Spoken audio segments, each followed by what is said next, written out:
ऊपर से अगर हम बाजार देखें अपना, तो हमारा लार्ज कैप इंडेक्स 0.26% अप था।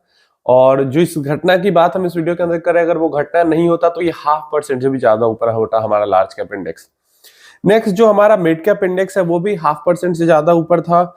स्मॉल कैप इंडेक्स ऑलमोस्ट 0.76 0.1% ऊपर। माइक्रो कैप इंडेक्स 1.3% ऊपर थे। तो पूरा मार्केट ऊपर से देखने में काफी अच्छा लग रहा था।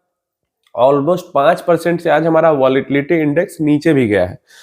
मल्टी कैप फंड इंडेक्स की बात करते हैं तो 0.5% वो भी ऊपर था। लार्ज एंड मिड कैप भी ऑलमोस्ट 0.4%। फ्लेक्सी कैप का बेंचमार्क भी हमारे पास 0.4% के आसपास ऊपर था। ऊपर से काफी अच्छा मार्केट हमें दिख रहा था। और सिर्फ हमारे मार्केट की ही बात नहीं करते, ग्लोबल मार्केट भी ऊपर से काफी अच्छा दिख रहा था। लेकिन ग्लोबली जब हम मार्केट्स के टेक सेक्टर की तरफ देखते हैं, तो जितना बुरा हाल भारत के टेक सेक्टर का था, उतना ही बुरा हाल ग्लोबली टेक सेक्टर का है। अभी भारत के जो हम सेक्टोरल इंडाइसेस के अंदर आते हैं, तो ऑटो तो हमें खुलते खुलते काफी अच्छा दिखता है, 1.18% अप। दूसरा फाइनेंशियल सर्विसेज भी 0.84% दिखता है। एफएमसीजी 0.23%, बहुत बढ़िया। लेकिन जैसे हम निफ्टी आईटी की तरफ आते हैं, 5.87% डाउन। सीधा आईटी जो है हमारा 6% आज टूटा है, क्रैश किया है एक दिन के अंदर पे। कंज्यूमर ड्यूरेबल्स ऑलमोस्ट 0.3% ऊपर। ऑयल एंड गैस 2.5%, 2% ऊपर। रियल एस्टेट भी 1% से ज्यादा ऊपर। मेटल भी 1% से ज्यादा ऊपर। मीडिया भी ऑलमोस्ट, मतलब हर जगह हरियाली। एक फार्मा थोड़ा बहुत, उसको भी फ्लैट या थोड़ा बहुत गिरा कह सकते हैं। लेकिन आईटी के अंदर आ गया भयंकर सा क्रैश। अब देखकर तो यही फील हो रहा कि एक परेशानी हट रही तो दूसरी परेशानी आ रही है, ऐसा फील हो रहा है। हुआ क्या, अगर हम इन्फोसिस की बात करते हैं तो आज सिंगल डे में इन्फोसिस हमारा यहाँ निफ्टी 50 के ये स्टॉक्स की मैं बात कर रहा हूं, इन्फोसिस 7.37% टूटा हुआ है, डाउन है। टीसीएस सबसे बड़ी आईटी कंपनी और one of the biggest company है लिस्टेड इंडिया के अंदर में, और 6.99%, ऑलमोस्ट 7% डाउन। कोफोर्ज जैसी बड़ी company 6% down. LTI mind tree भी 6% के ऑलमोस्ट पास। परसिस्टेंट भी 4-5%। लाइक 4 to 6%, 7% तक बिग नेम्स जो होती है आईटी के अंदर में, वो सब गिरी हुई है। मिड स्मॉल आईटी जो है वो भी 2-3% तक गिरी है। लेकिन लार्ज कैप जो आईटीज हैं वो सबसे ज्यादा गिरे हैं, 6-7% तक। और यही सबसे बड़ी बात यहां पे निकल के आ जा रही है कि परेशानी आईटी इंडेक्स के अंदर क्या ऐसी हो गई कि इस तरीके की भयंकर गिरावट देखने को मिल गई। कल हमने देखा नैस्डैक 100 के अंदर भी काफी गिरावट हुई। देखिए, रीजन एक ही है, और जो रीजन है वो बहुत बड़ा रीजन है आईटी इंडस्ट्री के लिए, ओवरऑल इकोनॉमी के लिए नहीं, आईटी इंडस्ट्री के लिए बड़ा रीजन है। क्या रीजन है, अगर हम यहां पे इसको समझने की कोशिश करेंगे तो जो ये रिसेंट फॉल सब जगह पे हो रहा है, उसका जो कारक है, जो कारण है उसका, उसको एंथ्रोपिक हम नाम देते हैं। एंथ्रोपिक क्या है? एंथ्रोपिक एक कंपनी है, और ये कंपनी क्या करती है, ये आर्टिफिशियल इंटेलिजेंस वाले टूल्स बनाती है, एआई टूल्स बनाती है।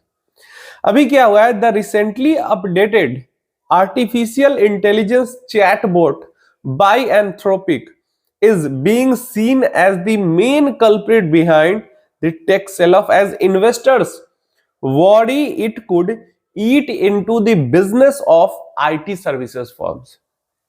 IT services प्रोवाइड करने वाली जो फर्म्स हैं उनका पूरा काम खा जाएगी ये जो नया चैटबॉट एंथ्रोपिक ने लॉन्च किया है, एआई चैटबॉट लॉन्च किया है।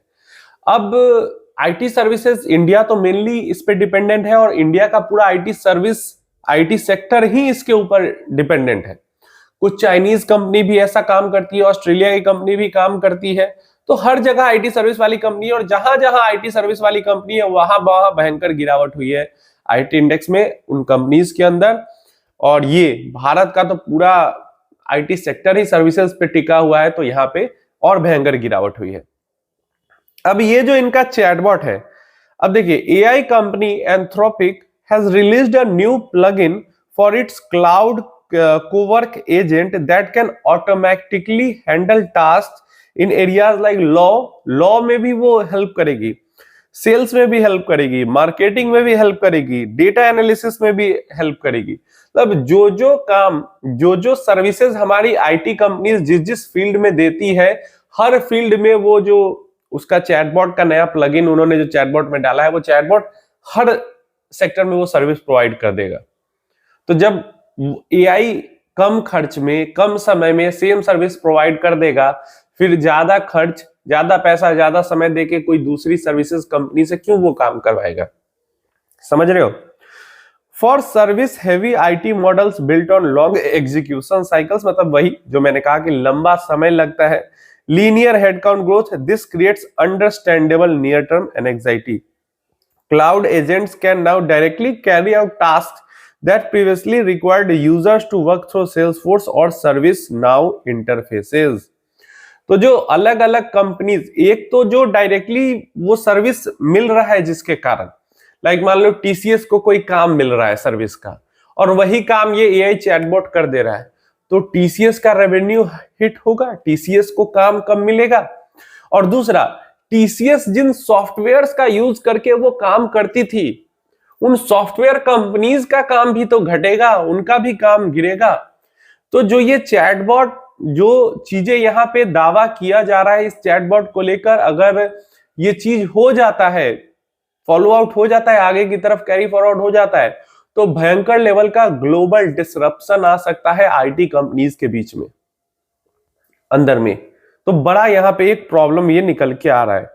Global brokerage firms called it SaaS apocalypse, an apocalypse for software as a service stocks. And real में ये एक बड़ा थ्रेट है भी, तभी तो एक दिन में 7%, 6%, 7% के पास इंडेक्स गिरा, और ऐसा इंडेक्स जहां पे इंडिया की लार्जेस्ट, मतलब ब्लू चिप्स कंपनी, एकदम bluest of the blue chip companies like TCS, Infosys, Wipro, HCL tech जैसी बिग कंपनीज, एलटीआई, माइंट्री, ये सब निफ्टी 50 का हिस्सा वाली कंपनीज हैं, और वो इंडेक्स 7% गिर जाए एक दिन के अंदर में, तो डेफिनेटली जो परेशानी है वो बड़ी है इस सेक्टर को लेके।